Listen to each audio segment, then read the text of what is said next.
هذه سبيلي أدعو إلى الله على بصيرة أنا ومن اتبعني وسبحان الله وما أنا من المشركين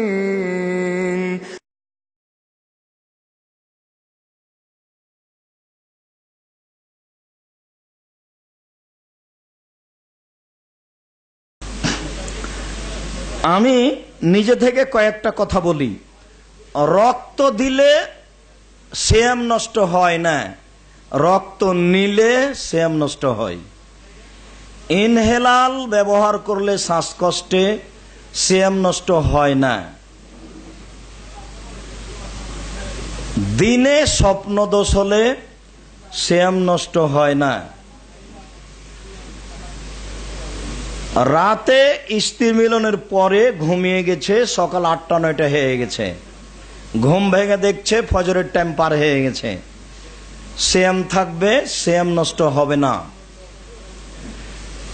স্বইচ্ছায় বমন করলে সিয়াম নষ্ট হয়, অনিচ্ছায় বমন হলে সিয়াম নষ্ট হয় না। মহিলারা ঋতু বন্ধ করে সিয়াম থাকতে পারে, ট্যাবলেট ঔষধ বড়ি খেয়ে। ঋতুকে নিজের গতিতে থাকতে দিয়ে পরবর্তীতে সিয়াম রাখতে পারে। ৩ শ্রেণীর মানুষ আর একজন দিয়ে সিয়াম পালন করতে পারে। ১, বৃদ্ধ, সুস্থ হওয়ার তেমন আশা করে না, আর একজনকে খাওয়াবে, দুস্থ গরিব কাউকে। ২, গর্ভবতী। ৩, দুধ পানকারিনী, বাচ্চাকে দুধ পান করাই। এই ৩ শ্রেণীর মানুষ পরে করবে, না হয় কাউকে খাওয়াবে।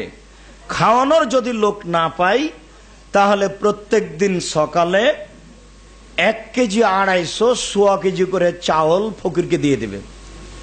একদিন সমান ১০০ কেজি, একদিন সমান ১০০ কেজি। বুঝা গেল না? প্রতিদিন দিতে হবে। অনিচ্ছাকৃত ইচ্ছাকৃত শয়তানি করে বদমাইশি করে একটা রোজা ছেড়ে দিলে একটা রোজা করতে হবে, ৬০টা নয়।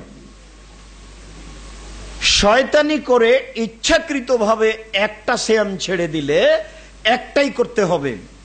শুধুমাত্র স্ত্রীর মিলন ঘটে গেলে একটার বদলে ৬০টা করতে হবে, বা ৬০ জন মিসকিনকে খাওয়াতে হবে। বুঝা গেল না মনে হয়? শুধুমাত্র স্ত্রী মিলন ঘটে গেলে আজানের পর থেকে নিয়ে সূর্য ডুবা পর্যন্ত সময়ে একটার পরিবর্তে ৬০ জন ফকিরকে খাওয়াতে হবে, বা ৬০ সোয়া কেজি চাউল ফকিরকে দিতে হবে। বোঝা গেল না? স্ত্রীর সাথে মজাক করতে গিয়ে বা গায়ে হাত পড়াতে স্বাভাবিকভাবে যে কাপড় ভিজে যাচ্ছে, এতে সিয়ামের কোনো ক্ষতি হবে না, তবে দূরে থাকা ভালো। উল্লেখ্য যে আপনার স্ত্রীকে ৬০টা রোজা করতে হবে না, ৬০ জন মিসকিনকে খাওয়াতে হবে না, অথচ ২ জন মিলেই মিলন হয়েছে। বুঝা গেল না? নারী পুরুষ সমান অধিকার নাকি? তো কই? বুঝলেন না কথা আমার? মিলন কি একাই হয়েছে না ২ জন মিলে হয়েছে? অপরাধী আল্লাহ রাসূল শুধু স্বামীকে করেছেন, স্ত্রীকে নয়। স্ত্রীকে ৬০ দিন সিয়ামও থাকতে হবে না, জরিমানাও দিতে হবে না, সব স্বামীকে। পেস্ট, দাঁতের পাউডার, ভিজা ডাল, নরম ডাল, যে কোনো মাধ্যমে দাঁত পরিষ্কার করলে সিয়ামের কোনো ক্ষতি হয় না। গরমের কারণে বেশি বেশি পানি ঢাললে শরীরের কোনো ক্ষতি হয় না। আব্দুল কাদের জেলানী রাহিমাহুল্লাহ কর্তৃক মাতৃগর্ভে 18 পারা কোরআন মুখস্থ করে ফেলেন, এ কথা কতটুকু সত্য? নাউজুবিল্লাহ, এ কথা একেবারেই মিথ্যে। কোন নবী রাসূলের এরকম ঘটেনি। একদিন একজন ডক্টর, আমি নামটা উল্লেখ করছি না, বগুড়া আপনার এক আলেম মাদ্রাসার, নগর আলেম মাদ্রাসার ফিল্ডে বলছে যে আব্দুল কাদের জেলানীর মা ভিক্ষুককে ভিক্ষে দিতে গেলে, ভিক্ষুক পুরুষ মানুষ, তার মায়েরও উপরে খারাপ দৃষ্টি দিল, তখন আব্দুল কাদের জেলানী পেট থেকে রাগ করে বের হয়ে ফকিরকে হত্যা করলেন। আচ্ছা, বক্তা যে বক্তৃতা দিচ্ছেন ও কত বড় মূর্খ দেখেন। লোকটা তো তার মায়ের সাথে অন্যায় করেনি, জেনা করেনি। জেনাও যদি করে থাকে তাহলে এই লোকটা যদি বিবাহিত হয় তাহলে তাকে মারা যাবে, আর যদি লোকটা বিবাহিত না হয় ফকিরটা, তাহলে কয় লাঠি? 100 লাঠি।